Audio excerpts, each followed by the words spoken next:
civil society organizations, communities, activists, and youth.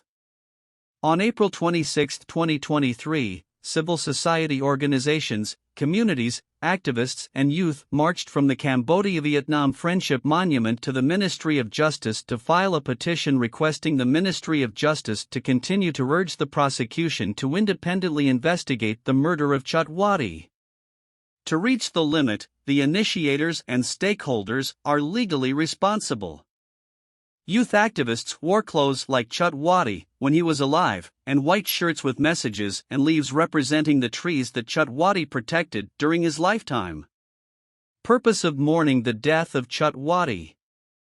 Commemoration of the 11th anniversary of the assassination of Chut Wati. In memory of Chut Wati's heroism in sacrificing his life to protect the forest. Eliminate impunity. It should be noted that Chut Wati was a prominent forest protection activist who was shot dead by gunmen on April 26, 2012, which is now the 11th anniversary of his unjust death.